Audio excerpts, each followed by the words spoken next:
Welcome to the Decoding the Unicorn podcast. Here's your host, Sarah Causey. Hello, and thanks for tuning in. Welcome to episode 43 of Decoding the Unicorn, the podcast. I appreciate you joining me today. In this episode, as you can probably imagine, I've been getting plenty of DMs and emails about what would Dag say? What would Dag do? Now that we're in a situation of the US and Israel teaming up for war against Iran, how would Dag handle that? I'm not going to bury my thesis here. Don't. It's not a complicated question. It's really not a complicated issue. If someone feels that war is the only option, it isn't. If someone is thinking about going to war, don't. That's what Dag would say. We can imagine that he would try to complicate the issue and say 9 million words when only a few are necessary, but that isn't true. Don't. If you're thinking about hitting the war button, don't. I want to read now an excerpt from the author's epilogue that I placed at the end of Decoding the Unicorn. Quiet diplomacy didn't solve every problem. Preventive diplomacy didn't avert every crisis. Dag was only one person, and though he seemed indefatigable at times, he wasn't superhuman. The web of power that disturbed Dag so deeply has not vanished. I would argue that it's stronger than ever, and many organizations that started with noble goals have been co-opted. It also seems that diplomacy in general, let alone calm, discreet diplomacy, is not even the first choice. War hawks of varying political parties and affiliations are awfully keen to call for hot warfare at even the slightest hint of conflict. One hostility blends into another as reams of fiat currency are printed to fund it all, further driving up national debts and devaluing money. Unfortunately, there are plenty of war hawks. They've never served in the military themselves, let alone been in active combat. Their children haven't, their grandchildren haven't. But they're more than happy to send your children and your grandchildren into the theater of war. For them, generally speaking, it's about profits, some stock they own or some constituent base that they're trying to keep happy. It's not even really about ideology in most cases. It's about follow the money. And it's not as though the US doesn't have a history of this behavior. I'm American, so I can say this. I feel more than able to criticize. Let's go back in time for a minute to 1953 in the same location. I'll read now briefly from Wikipedia. On August 19th, 1953, Prime Minister of Iran, Mohammad Mossadegh, was overthrown in a coup d'etat that strengthened the rule of Mohammad Reza Pahlavi, the Shah of Iran. It was instigated by the United Kingdom, MI6, under the name Operation Boot, and the United States, CIA, under the name Operation Ajax. The key motive was to protect British oil interests in Iran after Mossadegh nationalized the country's oil interest, end quote. Do you think that much has changed since then? Let's fast forward slightly now to 1954 and the 1954 Guatemalan coup d'etat. I'll read briefly again from Wikipedia. The democratically elected Guatemalan president, Jacopo Arbenz, was deposed in a coup d'etat in 1954, marking the end of the Guatemalan Revolution. The coup installed the military dictatorship of Carlos Castillo Armas, the first in a series of US-backed authoritarian rulers in Guatemala. The coup was precipitated by a CIA covert operation codenamed PB Success, end quote. And by the way, it was about bananas. It was about the United Fruit Company and their banana monopoly. I'm not making that up. I recorded an episode about it early on my nighttime podcast, The Conspiracy Theories. I'll drop a link to it if you care to listen to that. It's called Episode 10, PB Success, a Coup d'etat, and Bananas. Just a reminder, Sarah's award-winning biography of Dag Hammarskjöld, Decoding the Unicorn, is available on Amazon. Her next non-fiction project, Simply Dag, will release on July 29th. To learn more about her other works, please visit sarahcausey.com. Now back to the show. Dag tried to intervene in that situation and was cast to the side. So the United Fruit Company had lobbied the US government to intervene, which they did. Arbenz was deposed and subjected to a pretty fierce propaganda campaign that painted him as a communist. In trying to prevent this situation, Dag wanted to intercede. And there were critics then, just as there are critics now, that say that the UN is merely a vehicle for the West and it's controlled primarily by the United States. For Dag's part, that wasn't true. Dag was not a marionette whose strings were pulled by the Western world. There have been some individuals who have made that claim in recent times. I think personally, my opinion is I think that that is part of an orchestrated propaganda campaign against Dag, that it just simply isn't fair and it isn't true. Dag was not able to gain traction on the Guatemala issue. Instead, the United States stalled by punting the question to the Organization of American States, the OAS. And then by the time that the UN Security Council convened, Arbenz had already been deposed and the CIA backed coup was complete. An investigation by the Security Council was proposed, but the United States voted against it. Dag was concerned, he was upset, and he lamented that the U.S. had created a tremendous setback, not only for Guatemala, but for the UN with its action. But the damage was already done. So there was a negative outcome for everybody involved except for the robber barons. Let's skip ahead now to 1979. I'll go back to Wikipedia. The Iranian Revolution, or the Islamic Revolution, was a series of events that culminated in the overthrow of the Pahlavi dynasty in 1979. The revolution led to the replacement of the imperial state of Iran by the Islamic Republic of Iran, as the monarchical government of Shah Mohammad Reza Pahlavi was superseded by the Ayatollah Khomeini, an Islamist cleric who had headed one of the rebel factions. The ousting of Pahlavi, the last Shah of Iran, formally marked the end of Iran's historical monarchy. In 1953, the CIA and MI6 backed 1953 Iranian coup d'etat overthrew Iran's prime minister, Mossadegh, who had nationalized the Anglo-Persian Oil Company. The coup reinstated Pahlavi as an absolute monarch and significantly increased United States influence over Iran.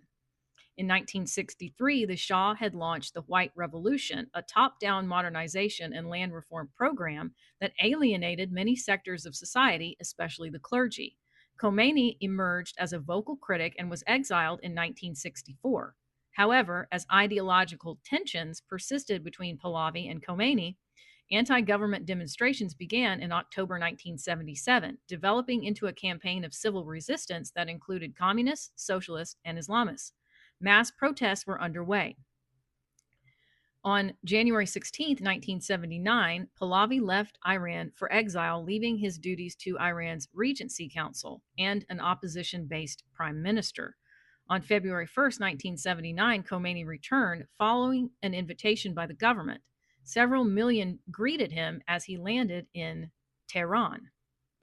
The revolution was fueled by widespread perceptions of the Shah's regime as corrupt, repressive, and overly reliant on foreign powers, particularly the United States and the United Kingdom. Many Iranians felt that the Shah's government was not acting in the best interests of the Iranian people and that it was too closely aligned with Western interests, especially at the expense of Iranian sovereignty and cultural identity, end quote. So I think we also have this scenario of the Western world propping up dictators or monarchs or whoever they feel is going to be aligned with their own interest, and then sowing the seeds of discord that wind up becoming fuel for the next war. Isn't it funny how that system works? Let's hop now to 1973. I'll return to Wikipedia. The 1973 Chilean coup d'etat was a military overthrow of the socialist president of Chile, Salvador Allende, and his Popular Unity Coalition government. Allende, who has been described as the first Marxist to be democratically elected president in a Latin American liberal democracy, faced significant social unrest and political tension with the opposition-controlled National Congress of Chile.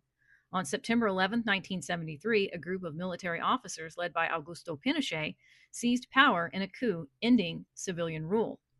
The Nixon administration, which had played a role in creating favorable conditions for the coup, promptly recognized the junta government and supported its efforts to consolidate power. In 2023, declassified documents showed that Nixon, Henry Kissinger, and the United States government, which had described Allende as a dangerous communist, were aware of the military's plans to overthrow Allende in the days before the coup d'etat. According to historian Sebastian Hurtado Torres, there is no documentary evidence to support that the U.S. government acted actively in the coordination and execution of the coup actions by the Chilean armed forces.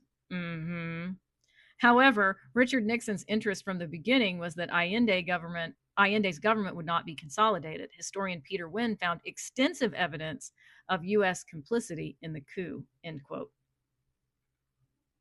And by the way, if you're not familiar with the rule of Augusto Pinochet, he's known for disappearing people and having death squads. If we go back to Wikipedia and look under the suppression of opposition tab on his page, we find he shut down parliament, suffocated political life, banned trade unions, and made Chile his sultanate. His government disappeared 3,000 opponents, arrested 30,000, torturing thousands of them. Pinochet's name will forever be linked to the caravan of death and the institutionalized torture that took place in the Villa Grimaldi complex, end quote. Let's also remember Saddam Hussein, who was an ally until suddenly he wasn't. During the Iran-Iraq War in the 1980s, the U.S. saw Iran, who was being led at the time by the Ayatollah Khomeini, as a bigger threat between the two. So even though they were aware that Saddam was not exactly Mr. Congeniality, the U.S. gave its support more towards Iraq. And this included things like sharing intelligence, giving agricultural credits and economic support, reopening diplomatic relations with Iraq in 1984, and then magically turning a blind eye to human rights abuses. We can try to justify this. I'm using massive air quotes here. We can try to justify this as Cold War realpolitik, but I don't really think that is the full story. We also have to remember that during the 1980s, there was the Iran-Contra affair, where the U.S. secretly sold arms to Iran. Iraq had chemical weapons against Kurdish civilians. Was it really friendship? Was it calculation? Is it just disgusting conduct in the name of furthering a political agenda? You be the judge. Naturally, things changed when Saddam invaded Kuwait in 1990, and then the U.S. pushed for the Gulf War. That was, by the way, as a Gen Xer, the first war that I ever really remember being actively broadcast on television. For my parents' generation, the baby boomers, it was the Vietnam War. For me, it was the Gulf War, really seeing CNN having live coverage of bombs going off and flares in the night sky. And it was like, even then I thought, why are we even doing this? And the answer that you got from adults is, well, Saddam is a bad person and he's doing bad things, and so he has to be stopped. And yet, when you get older and you start doing your own research, you realize that it's never that simple. It's never just about some sort of surface level justification. I want to read a passage now from Simply Dag. This book will be released on July 29th of this year. I'm so proud of the work that Dag and I have done together on this book. It absolutely has been a labor of love from the both of us. In this scene, Dag is meeting with David Ben-Gurion, who's the Prime Minister of Israel. We walk down a short hallway and then into his private meeting room. I'd scarcely taken a chair, and Ralph was pulling papers from his briefcase when Ben-Gurion leaned forward and proclaimed, "Nasser is a dictator and Egypt is an aggressor. Nothing has changed." "I understand." I attempted to speak. He shook his head sharply. "No, I don't think you do. You're asking us to believe that UNEF is keeping the peace, but tell me, where are they when Egypt strangles us at the Suez, when they threaten to close the Gulf of Aqaba, when they say Israel has no right to exist? UNEF was never meant to be a paramilitary organization. It's a peacekeeping force, not an army." He scoffed. "I'm not sure it qualifies as a peacekeeping force because you're not keeping any peace. Nasser is playing you, and you're too blind to see it. He welcomes your visits, he shakes your hand, and the next day his press declares Israel the eternal enemy." His voice darkened. "We are bullied, and many people, you included, pretend not to notice." He held his hands over his eyes. "The Secretary General is trying to prevent a larger conflict, Prime Minister." Ralph had a comforting way about him. He was trying to calm Ben-Gurion, but it was clear that Ben-Gurion did not want to be soothed. Yes, Mr. Bunch, and I am trying to keep my country from being erased. Do either of you honestly think Nasser will change? That he will suddenly become reasonable? I'm older than you, Hammarskjöld. My hair's gone white, and I've seen my fair share of struggle, pain, and death. But you remember the appeasement at Munich. Men like Hitler, and Nasser too, cannot be negotiated with. There's nothing rational inside of them to which you can appeal. We've secured ceasefires and peace agreements before. I have faith that we will do so again, I responded. He scowled. So many peace pacts and ceasefires gone by the wayside. We don't need more documents. We need support. And yes, military support. Weaponry, atomic bombs. To prevent the genocide of our people, it's the only way. Sitting in that office on dry land, I felt seasick. This was not the way. More weapons, more bombs, more soldiers. More war? All the nuclear brinkmanship had to stop. I have to say I disagree. We should recall the passage from Isaiah. They shall beat their swords into plowshares and their spears into pruning hooks. Nation shall not lift up sword against nation, neither shall they learn war any more. He gave me a frosty glance. Proclaim ye this among the Gentiles. Prepare war. Wake up the mighty men. Let all the men of war draw near. Let them come up. Beat your plowshares into swords and your pruning hooks into spears. Let the weak say, I am strong. You can quote from Isaiah. I'll quote from Joel. No one may actively desire war, but we cannot be afraid to fight one when it's the only option. With all due respect, as civilization evolves and as weapons of mass destruction threaten to obliterate all human life, we can no longer argue that war is acceptable so long as it's perceived as the only option. It is no option. It is death. It cannot prevent genocide, as all it does is cause genocide. Ben-Gurion grunted. You're an idealistic Swede. It's not your fault. You can't help your nationality or your parentage. But none of that prepared you for the real world. I heard about your upbringing, living in some old castle in a college town. That's cute. It sounds like a storybook. I, however, was born in Płonsk, and my mother died when I was 11. It was not an easy life. About the time you were born, I left Poland for Jaffa. Many people were dying of disease or from hunger. I worked wherever I could find a job, but money was sporadic at best. During the First World War, I was part of the Jewish Legion in the British Army. Unfortunately, life has taught me that sometimes war is necessary. If you really wish to prevent one in the Middle East, you should put a stop to Nasser. With that, I bid you good day. Ralph and I nodded. I thanked Ben-Gurion for his time, and after collecting Bill from the hallway, we left. Ben-Gurion was correct about one thing. I had grown up in a world far removed from his, but I was no longer a boy at Uppsala Castle. I was an adult who had seen terrible things I wished I could erase. Starving children, widows with no means of support, people dying from cholera and polio. As the car moved away, I turned briefly to glance at the office we had left behind. There was no resolution, no meeting of the minds, only two men who had lived different lives, seen different wounds, and come to different conclusions about what those wounds required. Ben-Gurion believed war was sometimes necessary, and I believed war was a failure we must find the courage to stop repeating. I was weary, but I still had hope that the world would prove me right. I want to close this episode by repeating that. Ben-Gurion believed war was sometimes necessary, and I believed war was a failure we must find the courage to stop repeating. Take good care of yourself, stay safe, and I will see you in the next episode. Thank you for tuning in. If you enjoyed this episode, please subscribe to this podcast and share it with others. We'll see you next time.